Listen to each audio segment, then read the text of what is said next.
Long ago, 5 men set out from their own paths to achieve their own destinies. Now they are brothers, united under one cause. Alone they are strong, together they are unbreakable. They are bonded by metal. Good morning, good afternoon, good evening, and good golly, Miss Molly. Welcome, metalheads and rockers of various sizes. Welcome to Bonded by Metal channel, where we dive headfirst into the mosh pit of music history. Today, we're going to do the second in our series, Metal or Not. And music fans love to argue all day about genres and about music and all aspects of their favorite bands. Metal fans possibly even more so. And I think I'd like to. So there are 3 of us on this video today. Before we proceed with today's band, I'd like to introduce Poke Metallicus the first. All hail the Pope. All hail the Pope. Good to be here, man. I'm glad to be doing this because this one's an interesting question. Yeah. It's not so straightforward as you might think it is. It's not as straightforward, and as we're about to find out. And also, I'd like to welcome the Disciple of Rock. Howdy, and how are you all doing, you beautiful people? This one's going to be a lot. This one's going to be fun and interesting because to see where we all gauge this band will be fun. I have my opinions, but I'm going to save them, obviously, for the video. But to definitely see who they influenced. Man, this is going to be a tough one. It's a tough one, but it's going to be fun because we're diving into history here. Yeah. History. So first of all, I'll play the carefully constructed Metal or Not theme.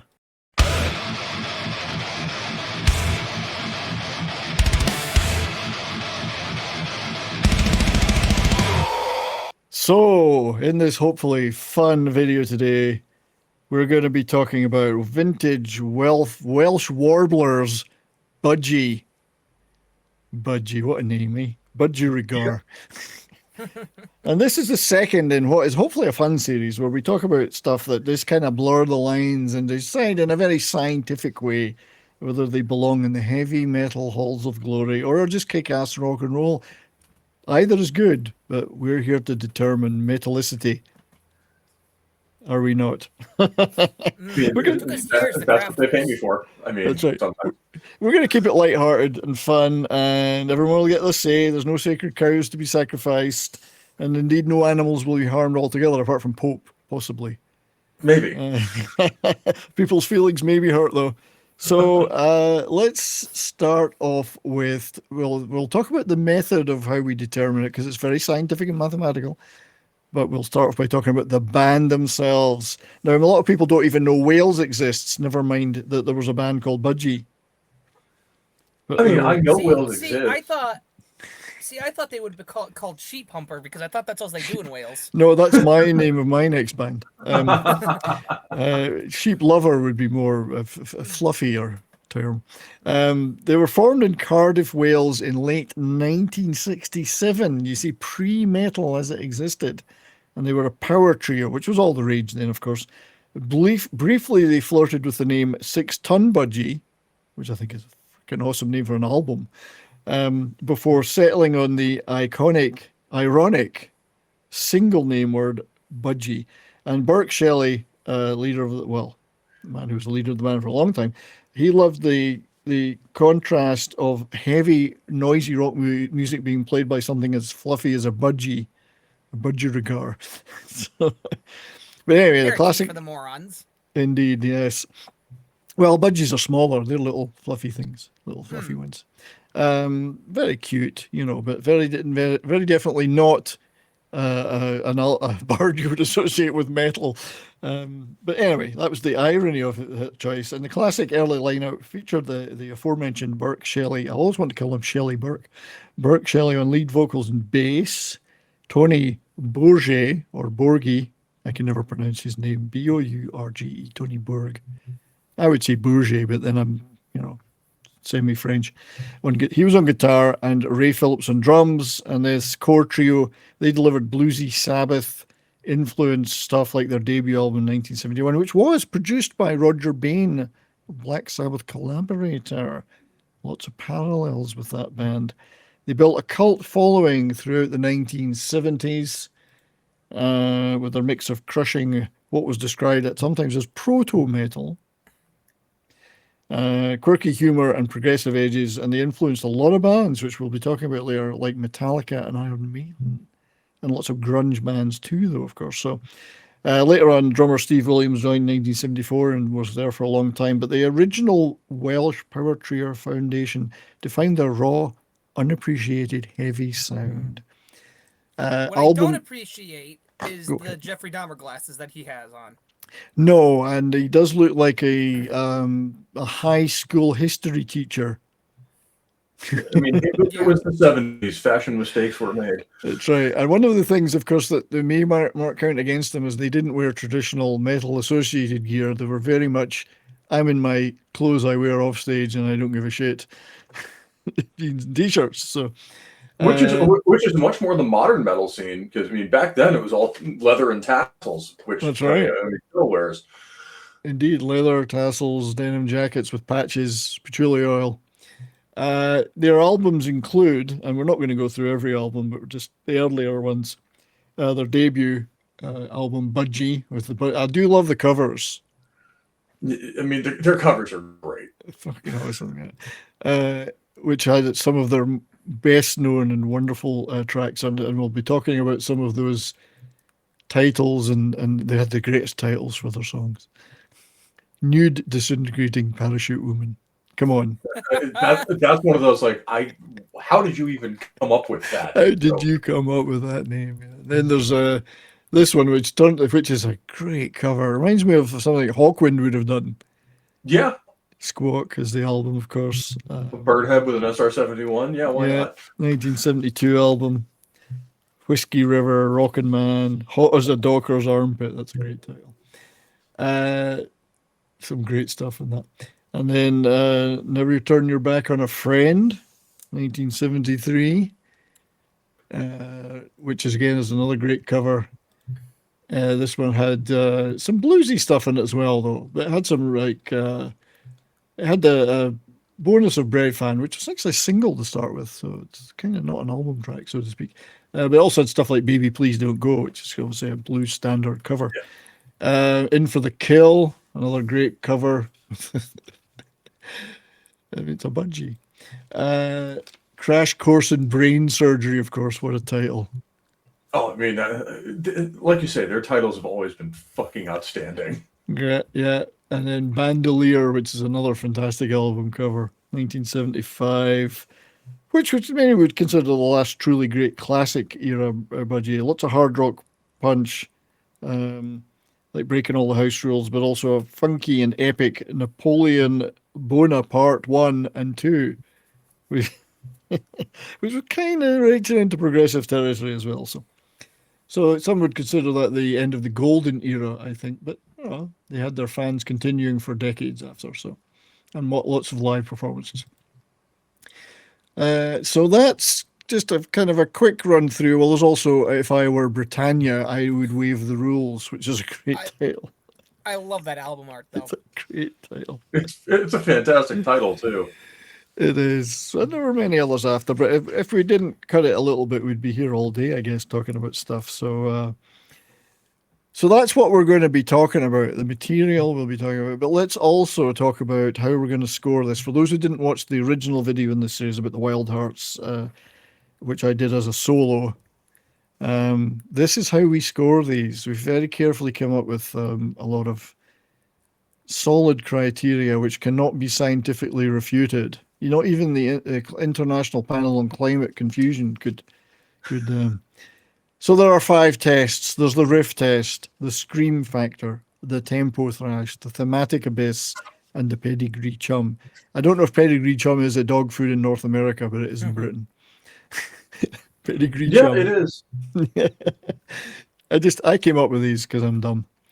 So the riff test, does it deliver those chunky, palm-muted, down-tuned guitar chugs that make your spinal cord vibrate like a Marshall stack turned up to 11? So Has it got the riffs?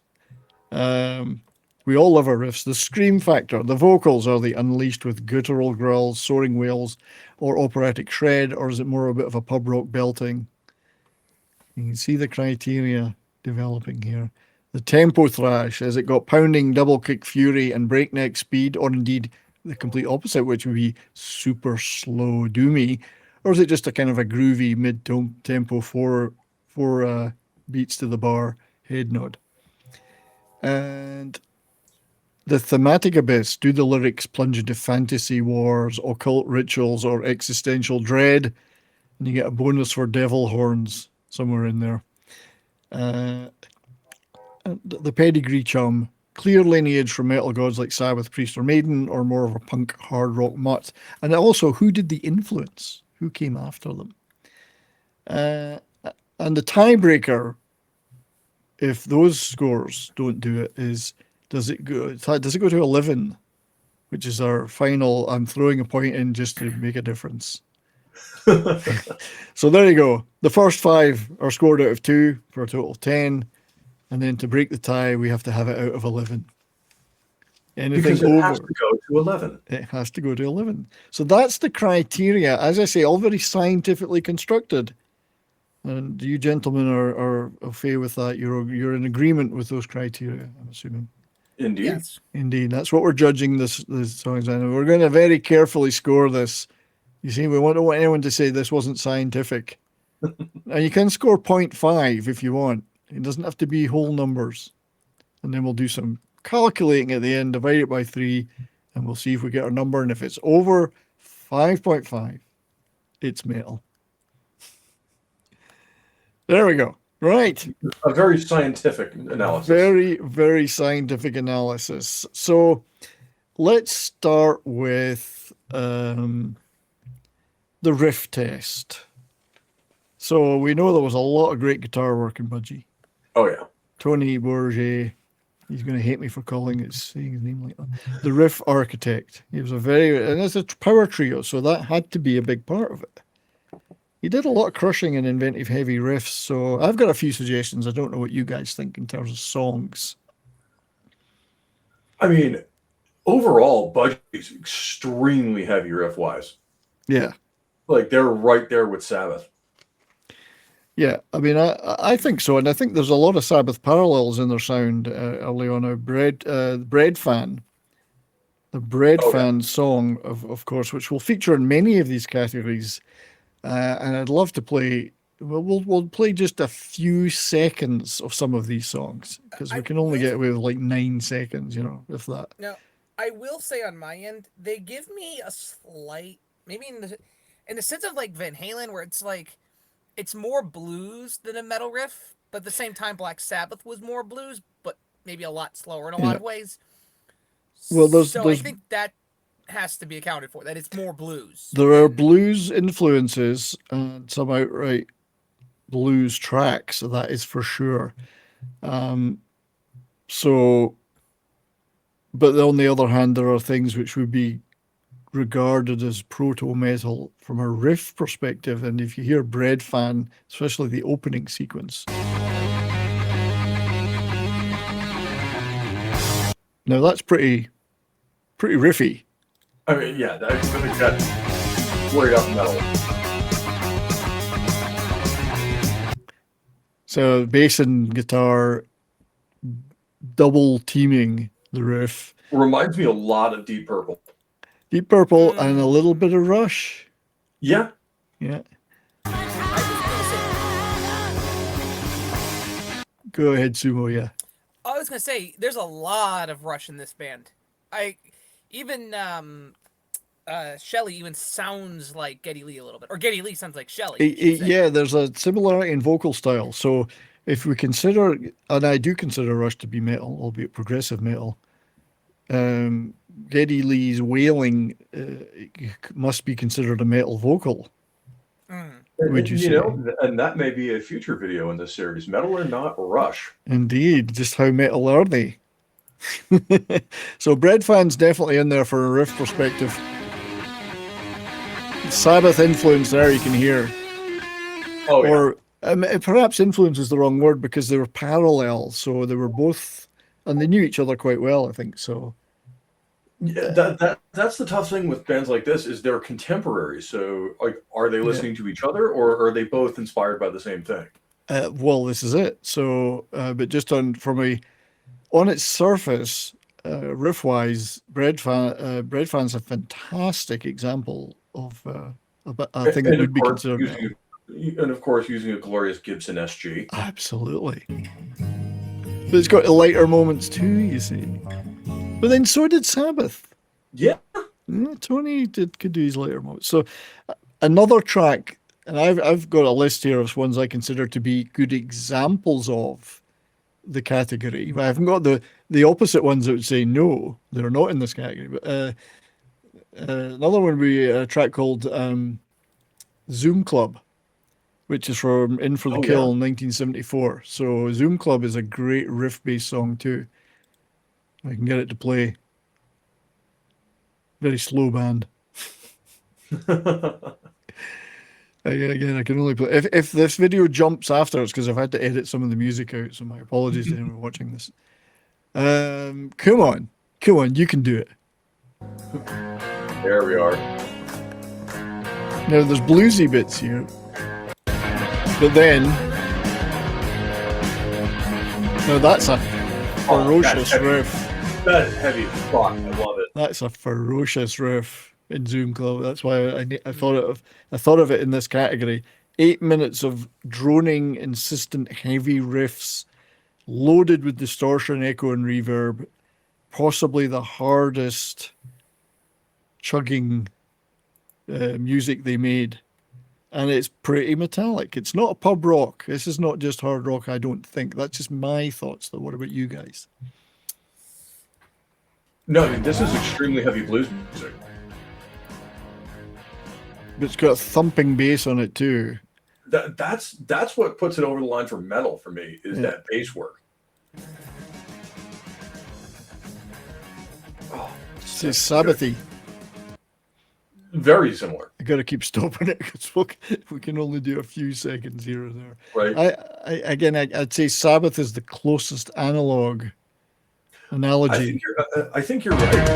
The creators of heavy metal. So So Budgie, I wouldn't say are copying them, but I think they were running along parallel lines and were clearly aware of what was going on, particularly with Roger Bain's involvement with both bands. Clearly, the same thought process is going through both bands. I think so at this point, or maybe the same drugs. Yeah, the same drugs, probably.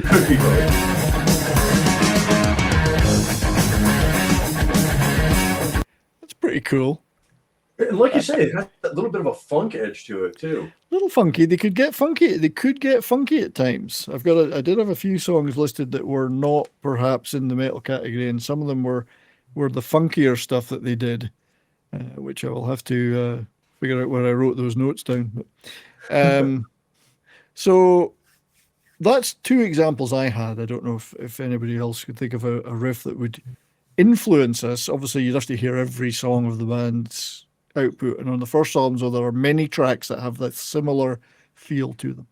But I think you're right. These are two of the best examples I could think of from Budgie. Yeah, pretty cool. They're heavy as hell. They were, and the riff part of this is just the riff part of it. Of course, there are other factors, but for me, they came up with a lot of riffs that would be considered metal, and that metal bands today would ape or image. Oh yeah. Sumo, Disciple. I don't know. I hear more blues than I hear metal, just personally. Okay. But that's not necessarily a bad thing. Again, I would argue it like Van Halen, where at times Van Halen can sound like a metal band, but they seem more of a hard rock blues band. For me, Budgie, the riffs aren't as consistent throughout the albums. Maybe one or two songs are very heavy, but there's a lot of other stuff that becomes more blues or just kind of like rock. If that makes sense. Sure. And certainly there was also progressive edges to their albums. And later, their albums were a bit more radio friendly. I would say the 80s stuff in the early 90s was a bit more radio friendly, hard rock rather than. I will point out, Sabbath started as a blues band too. They did. This is true. Hell, Tony Iommi was in Jethro Tull, folk rock band. Yes, he was for about a minute. They're still really good friends, Ian Yeah. Anderson and Tony Iommi. They're still good friends. So have we enough? If you want to play any other clips of any other riff type stuff, but that was just two that we came up with so far. Have we enough to score Budgie on? And we're talking about their whole catalog, not just these two songs. Of course. Should we move to try and score them Yes, on the I think riffs? so. Let's. So we'll all give our individuals. Now, this is the maximum score you can get here is 2. So there are 2 points available for riffs. I'm going to give them 1.5. That is my score on the riff test. I would agree. Like, they're not the heaviest band I've ever heard, but it's right there. But So these yeah, are I'd just say the 1. riffs. I'd say 1.5 is really good. Yeah, I think riffs are, for me, that's the decider in this category. Obviously, it's how good are those bread fan riffs. Disciple. Well, I'm gonna give it a nice round number of 1, and even the bluesy riffs that are not what I would consider metal are very good. But Bread Fan alone could bring that score all the way up, because you could hear that song in particular loaded with influence, but that goes to the Pedigree Chum factor. So I'm just going to give him a nice big round score of 1. No, because it's perfect. just not consistent enough for me. Okay, no problem. This is what it's all about. If we all agreed, this would not be good. And that's not a dig on the band, saying it's not No. consistent. It's just, it's not sustained something like Saxon or Priest or Maiden or even Sabbath. It's not consistently what you would call metal. So we have, exactly. I know what you're saying. And that's a perfectly valid point, for sure. So that's 4. So we have 4 divided by 3, which is, to get the total number between us, who can do that kind of calculation? You're asking the wrong metalhead, man. See, this is very scientific. I'd say 1.333 recurring. Well, yes.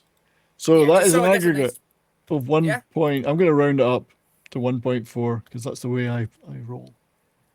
So there we go. We have that. We have our score for the riff test. Nothing more metal than breaking math rules. Indeed.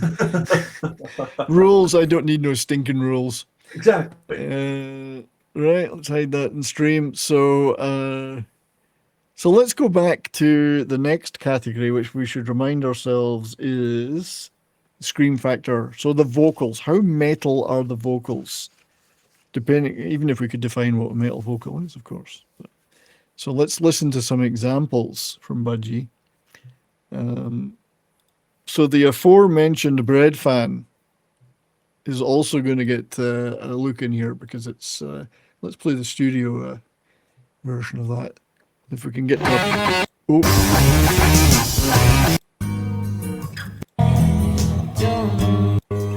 I got to find a bit where he's singing. Yeah.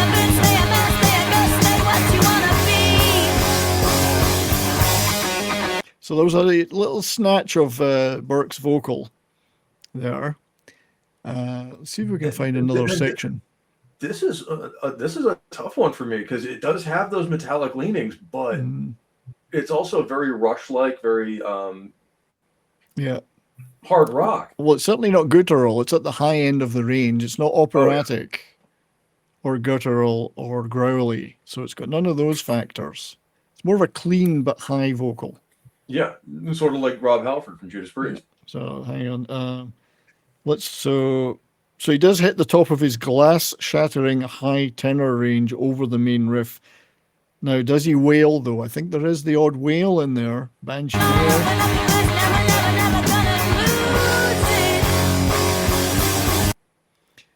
And the music's pretty pounding. Actually, it's another great example of riffs. Yeah. So is that just belting out at a high pitch, or is it metal vocal? I think it's mostly belting, but I'll say there is a very particular singer that this sounds a lot like to me, in some ways. Yeah. It sounds a lot like Biff Bifford from Saxon to me. You're not wrong. Well, that's an interesting comparison, yes. Because Listen to some again, I hadn't pegged that, early but you're sax not and like wrong. listen to like Wheels of Steel, or Yeah. listen to high pitched, clean though, clean and high Yeah. right. So with the you know, whale. I don't know when we're ready to give our score, but for me, these are very, very metalish vocals, and this probably could have gone more into the last. Sorry. If you listen to translate the song melody, like the vocal melody, Hmm. and translate that to other singers. Take someone like a Rob Halford or a Biff Bifford or even someone like a Graham Bonnet. How well would their like an actual metal singer sing this song? It would translate very well. So maybe that's kind of plays more to a risk, but I think even for the vocal side, that it could be really well covered by a metal band can also lean into it a Metallica, for little bit, instance. right? So maybe that can play a little factor into are these metal vocals? Yeah, Pope. I mean, I'm sold on them being metal at this point. Yeah. The more I listen to it, and the more we talk about it, the firmer that is. So let's play a little bit of Parents, which is also from the Never Turn Your Back on a Friend album.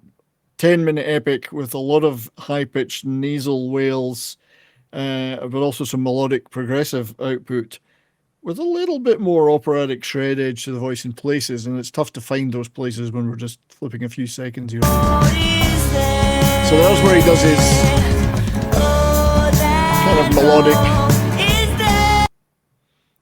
That's more of the melodic progressive stuff. Wash your hands and up to bed. See if we can find a more. You know what I even hear in here a little bit is some like 90s alt rock kind of. Yeah, well, there is that. Yeah. Where I Great guitar.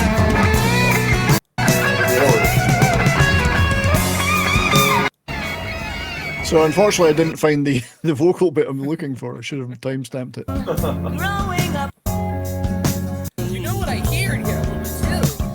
I hear a little bit of Rob Halford's vocals in something like Stained Class, the album, things like Beyond the Realms of Death a little bit.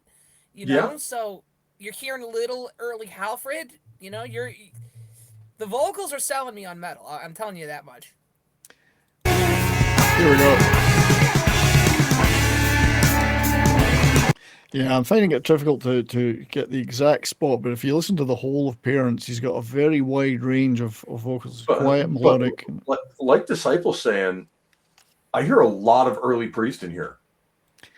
Yeah, and we know Rob Halford has got a hell of a range, 6 octaves or something, and he's not just a screamer, and he can do everything. But I'm hearing songs like Victim of Changes and Beyond the Realms of Death in here, and I love it. We all know I'm a massive Priest fan. I'm finding it difficult to hone in on the very spot I wanted. So anyway, Parents has got some great variety in vocal in it. I just couldn't hit the right timestamp. See, because we can't play the whole bloody song, how difficult they make it for us. Yeah. Anyway, there are many, many, many, many other tracks you can listen to, Budgie, where whilst you could say that he's not got that growl or deep-throated thing going, he is the opposite. He's got the high-pitched melodic, but can reach those glass-shattering notes sound. Yeah. Well, I will say one thing, and I love the criteria, but I think what's beautiful about metal is that almost any type of vocalist can do it if he can fit the way his band is playing, right? Yes. So you have a very wide range of vocals that you can actually work for metal. And his certainly would. Yeah. Well, he certainly live. He was particularly strong live, and they did play loud and hard live. So I personally am not necessarily sold on the idea that everything has to be growly and screamy, as Geddy Lee would show. Or even guys like Graham Bonnet. Graham Bonnet, yeah, who was never a metal guy until he joined Rainbow. He was always much more of a pop rock, pop rock singer. It's funny how working with Richie Blackmore will turn you into a metalhead. Turning into a screaming, rage-filled rage. I mean, So let's not forget, Dio was basically a blues band with Elf. well, indeed. If you listen to the Butterfly Ball stuff that Dio was on, Love Is All, the track it was a hit from before he was even in Rainbow, which Roger Glover album. It's beautiful. It's not metal. It's just a beautiful vocal, just a song. It's so I think though for me, I'm probably going to err on the 1 for this. I'm going to go for 1, which is not. It's. I think it's on the edge. I think I'm gonna go with 1.5. Okay, Pope's a 1.5. It's over the edge. Where's my point button? There we go. Disciple. You know what? Just to be like a Price is Right contestant, I'm going to say 1.6. Oh, he's going for yes. You see, 1.6. Yes, it leans a little too much prog, like Rush. No, I'm not saying that as a dig. Well, we're not saying it as a bad thing. We're just It maybe touches a little too prog for me, but when you hear some very early Rob Halford vocals and some certainly like Biff Bifford vocals, yeah, I'm gonna have to up that a little bit. Okay, so we have a total between us of 4.1, and we'll do the math. 1.4 would be. Sorry? It'd basically be 1.4 again. Oh, but it's got a 0.1 extra. Oh, I was hoping it would be more. Okay, 4.1. You've done the math already. 1.4 again. Okay. I can't round that up. I could do 1.45. There we go. You see, this is very scientific, everybody. Scientific. This is just we could have done each category out of 10, but then I wouldn't have been able to do the 11 thing. So exactly. So the next one is tempo. Now this is a much harder one because the tempos they've got all tempos in here. This is not a band that had one speed. Yeah, there's some really fast stuff that they do that would not be out of place on a speed metal album from the 80s. Yeah. There's a lot of really slow, doomy stuff that they have. Yeah. So the aforementioned Bread Fan, which we played a few times, is obviously an example of one of their faster tracks. I mean, Bread Fan could be the only song you play, and that would basically define Budgie, just because that song is so good. Yeah, if you never knew another song by them, and for a lot of people that is the only one they might know, because it was a single. It's pretty breakneck. Breakneck, yeah. But they do have other ones that are more in just a kind of a groovy feel, and then they've got the slow progressive pieces. So they're not unit. It's not a full on assault for every track, Yeah, and you know what? Sometimes that's a good thing to do too. Even for metal bands, sometimes slow and heavy is better than fast and loud. Well, I'll circle back to Stay in Class.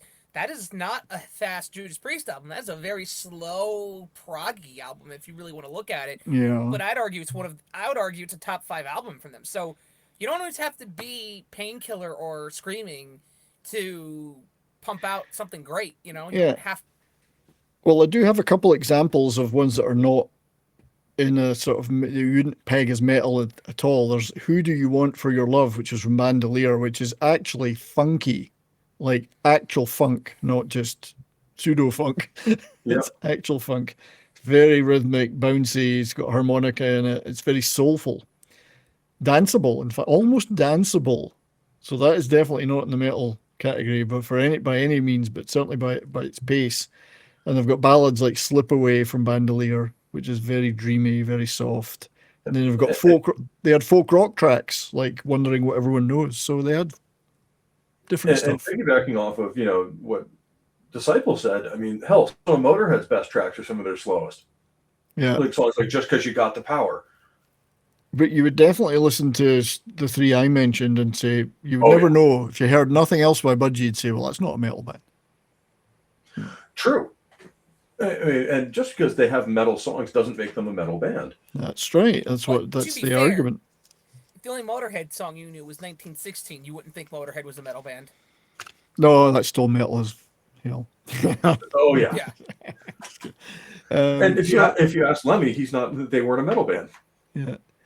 So tempo wise, there's another one I'd like to play, which does go on the positive side of sounding like metal, which is Crash Course in Brain Surgery, which is an early single. The early single. Oh, that bass work. It's so good, isn't it? Oh, And I've got it's so crunchy. I love it. yeah, I've got to just again, got to stop it. It's just ridiculous. Listen to that bass. That's proto thrash almost. Oh yeah.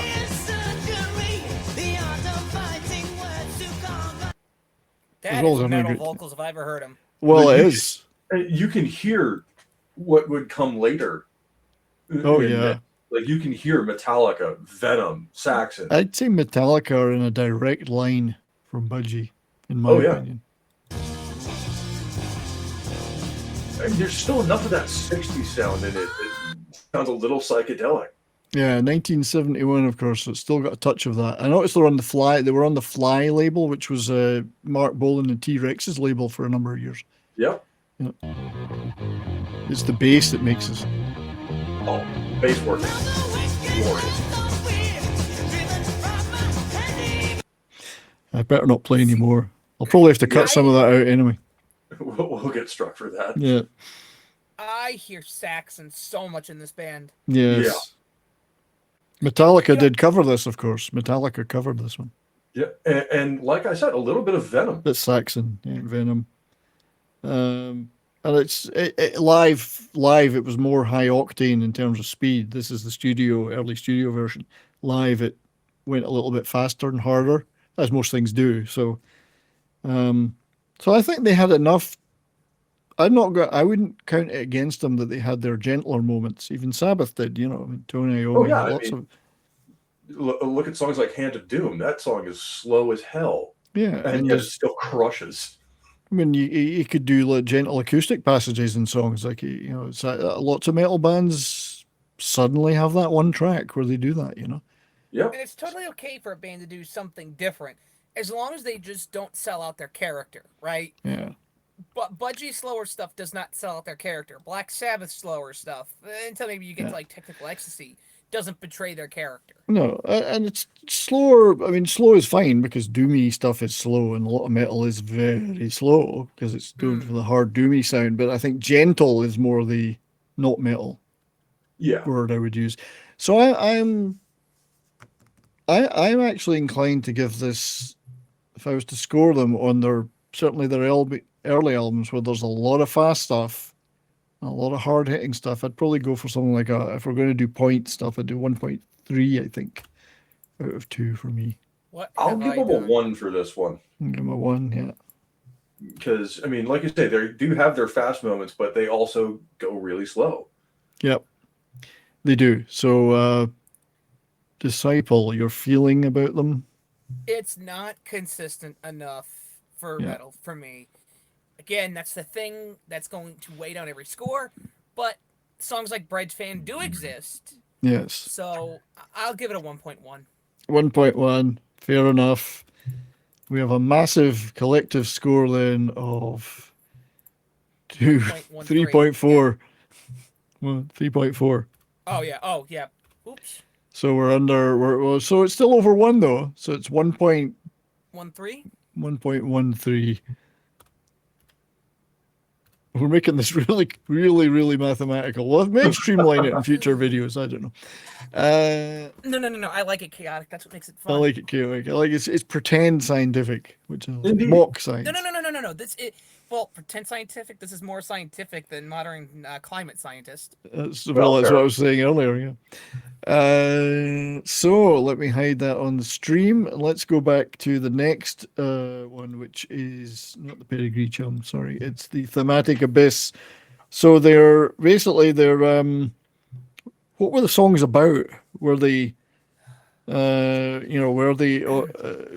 moon, June, love, flowers in the rain, or was it stuff that would fit well into the metal genre, which would be, as it says here, fantasy wars, occult rituals, existential dread, satanic, whatever, doom, dystopia, and sometimes just more celebrations of the music itself, or would it be more trippy stuff, Yeah.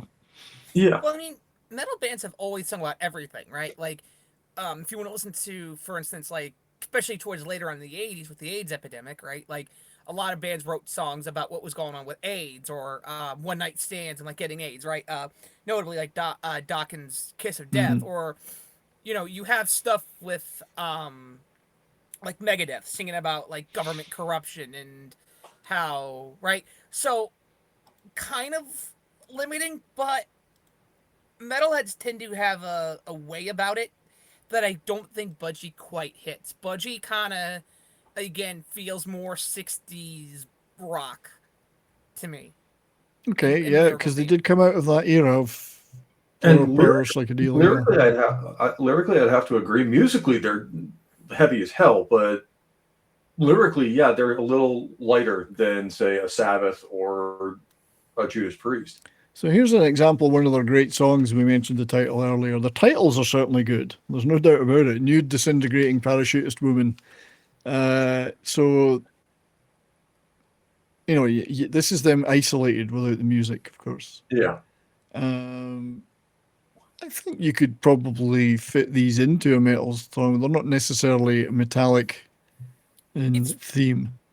It's worth noting that Shelley was apparently he was a born again Christian, and he Yes. didn't like singing about like a cult like thing. So you're already automatically isolating part of the criteria Of course. out, even though a lot of things like Black Sabbath were not really occultic, if you really want to do observation of the lyrics. But Yeah. Oh yeah. so you're taking that out.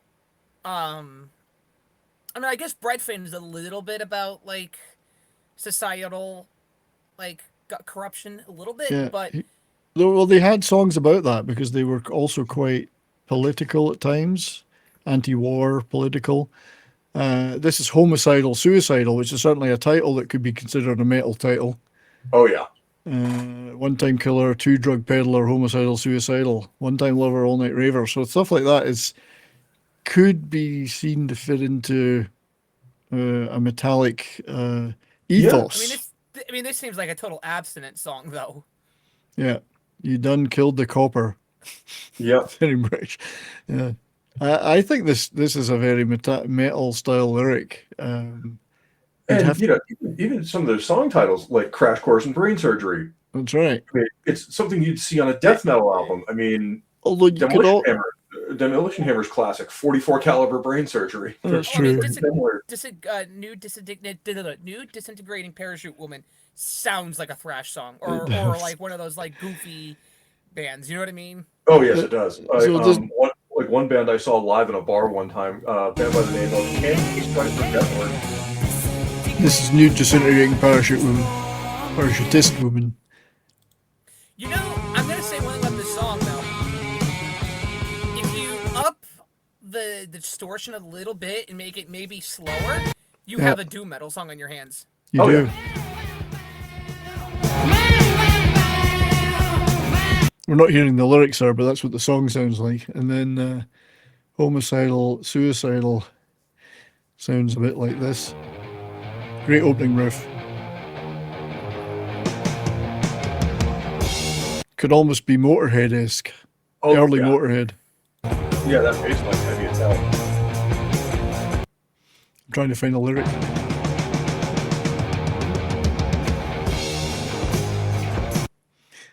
Naturally, I can't find the lyrics. Of course. Oh, forget it. I didn't have the energy to timestamp everything, so I'll probably have to cut half of this out anyway. So I think the question is really is metal a narrow, small, tiny medieval church of lyrical themes, or is it a broad church of Westminster Abbey scale? And I'd say it's a very broad tent in terms of lyrical content, from Sorry, mate, that was a mistake. From literal Satanism to, you know, songs about fairies and all that. Fairies wear boots, all you that know. kind of stuff. Yeah, they do. You do. So anyway, we'll go to our scoring, and of course, you can examine again the whole catalogue of Budgie, and we don't have time for that. We'd be here all day. I'm trying to just pick certain examples. Thematically, I think it depends where you come from. I think I'm on the fence with this one. I think it's more of like a 1.2 for me. Ooh, that's high for me. I'm going to give it a 1. Number one, yeah. And- This would be the first sub 1 for me. I'm going to give it maybe like a point. You can give it as low as you want, mate. Don't worry. I'm going to give him, I don't want to give him a 0, but Don't point give it- 3. 0.3. It's fine. No, I can understand that. I can understand that. That's where we're coming from. So it's 1.2, 2.5. 2.5 total. Ends up being 0.83. 0.83. There we go. That's the one that I thought that's the one they would probably fall down upon the most. Yeah, know what and I it's mean. it's certainly I think the least metal part of them. There's a lot of lyrics that would fit very well into a Genesis album on their stuff. Which are, and again, none of this is a negative. It's just, is it metal? You know. Although there have been metal covers of Genesis songs. Oh yeah. Oh, Yes, there have Specifically Ghost with Jesus He Knows Me. oh, that's true. Yeah, yeah. So And that song slams. You know, Ghost will have to be a future, is it metal or not? But I think we all know where me and Pope are going to say with that. it's Oh, yeah. metal. So let's move off from that and go to the next category, which is the pedigree charm, the lineage, and it's lineage from and the lineage to, I guess. Now the from is hard here because they're obviously whilst influenced by contemporaries like Sabbath, their earlier influences would be the Beatles, Hendrix, blues bands stuff, the typical late 60s bands. I can hear a lot of Cream in here. Yeah, well, power trios are always going to blues-based power trios will always gravitate towards a certain sound, I think. But where did it lead to is possibly more important. And we've already noted that Metallica, and I think did Iron Maiden cover? I think Iron Maiden might have covered a couple of those songs. Metallica and the new wave of British heavy metal, particularly heavily influenced by Budgie, I think. Yeah. Yeah, I mean, you can hear a lot of it when you listen to Saxon, like you say, early Iron Maiden. Like a lot. There's a lot of Samson too. Yes, Samson. We forget about them. I saw them live. You know, I saw Really? Samson with Bruce Dickinson. Yeah. Nice. Now you may know this one being from Canada, 70s, but there's even a little bit of that of a great band called Thor. Yes. Yeah, I would absolutely say so. You're right there. I did not thought of that, but yeah. sure. But a lot of I'm sax. feeling very Thor today. I wonder what I did last night. But a lot of Saxon, a lot of early Priest. Yeah.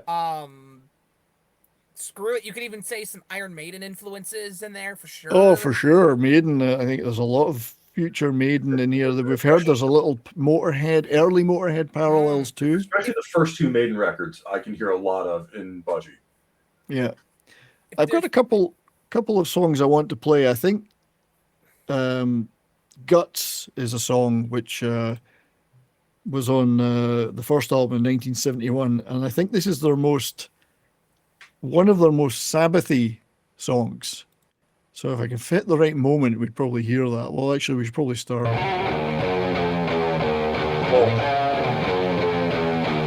Dirty riff, I love it. Isn't that just dirty? So Oh, you're I love hearing Sabbath being they were not emulating them, but they clearly were well aware of the first couple of Sabbath albums.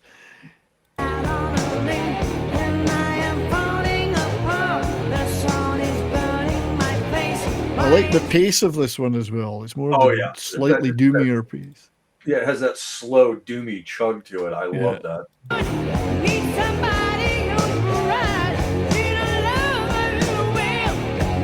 So I would say that shows a lineage of, or a direct influence on them from what was going on. We didn't talk about in their influences and yet I think they probably were, is Uriah Heep. Yeah, yes. That's a band we should probably talk about in one of these in the future as well. Oh yeah. Yeah, for sure.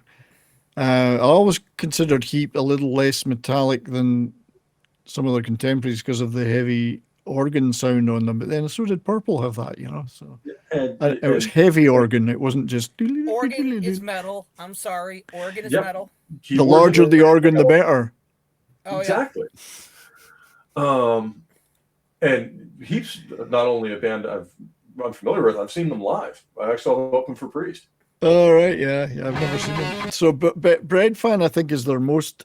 If you listen to, as you said, Disciple, new wave of British heavy metal, Iron Maiden, and later Metallica, which is influenced itself by new age of British heavy metal. Bread Fan is the template for that sound.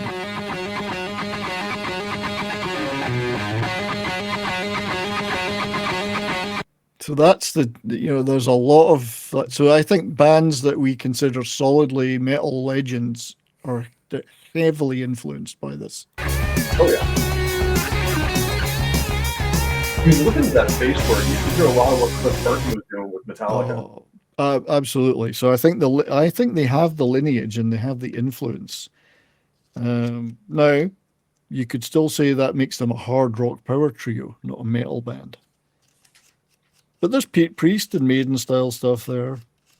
Oh yeah. And especially if you look at, there's the Napoleon Bonaparte 1 and 2, which is progressive, but it's also got some really ferocious sections too.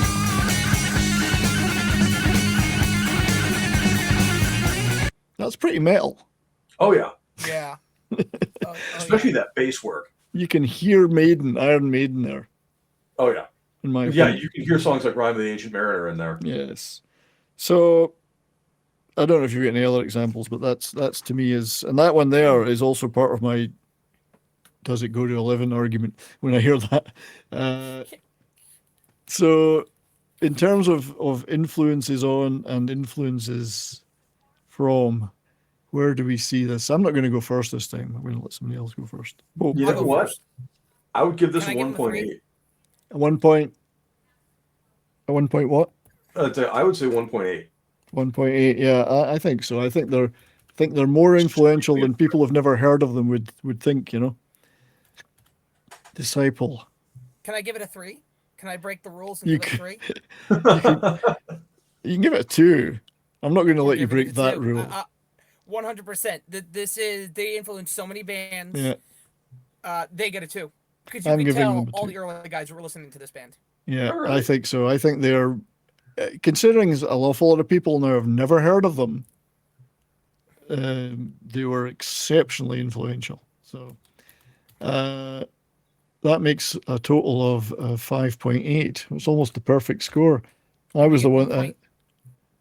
You get 1.9 out of that. You get 1.9. Well, you know what? This is looking good. So, but now we come to the does it go to 11 question, which of course, as we know, is it's open across the whole thing. It's our extra point, our chance to give them some extra points if we wanted to.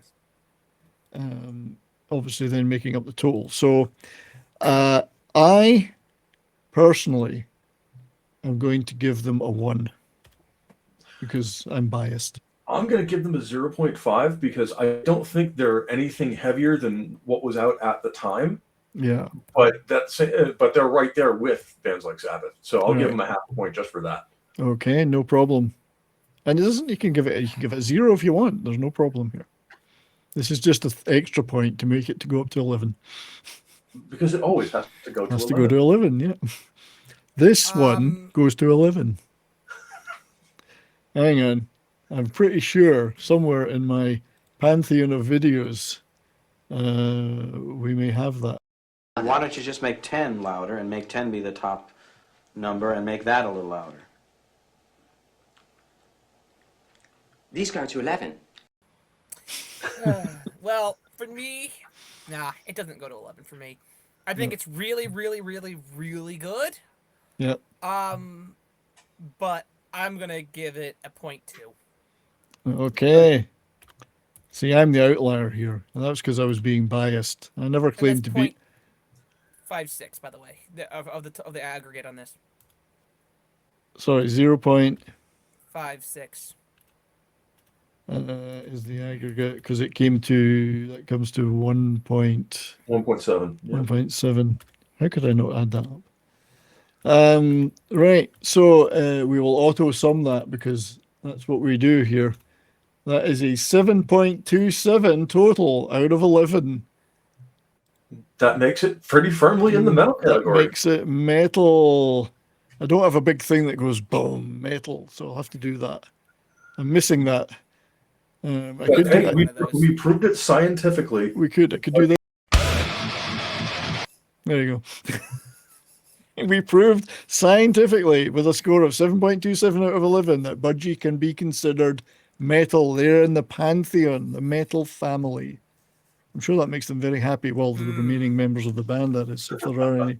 Poor Shelley, Burke Shelley died a few years ago. I don't know about the others, but so that was fun, Yeah. wasn't it? And we've came up with some ideas for future shows too. So Yeah, even Maybe just we'll- talking about the one band, we came up with like 3 other episodes we need yeah, to do. I think we'll do the next one live. That might be even more fun. Hey, why not? Yeah. So Team Metal says yes. Budgie or metal. We will just remind ourselves of one of the reasons why.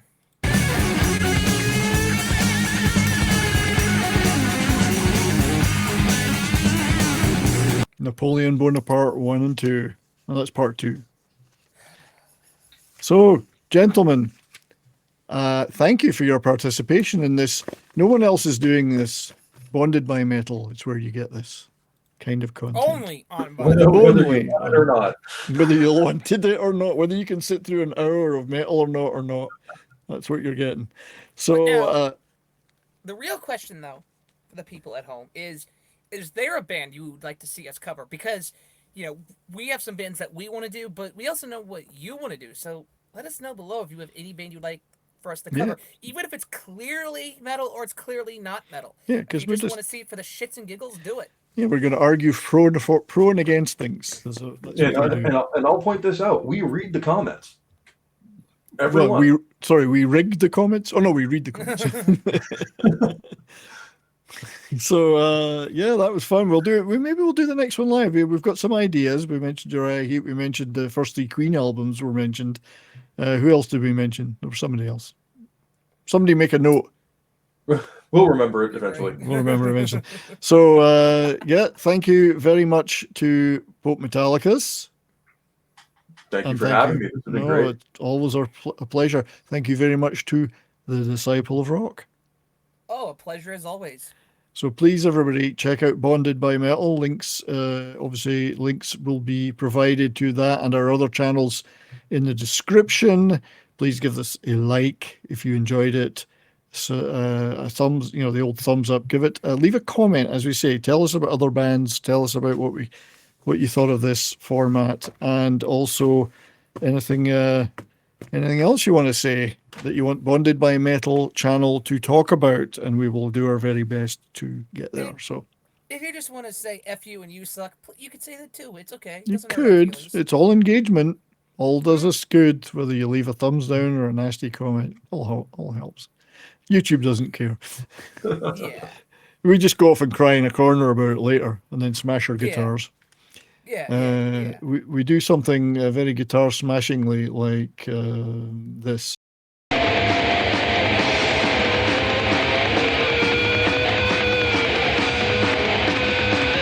Vintage Saxon. There you go. So thanks again, everybody. We will see you on the next one. Till then, stay well and keep on rocking.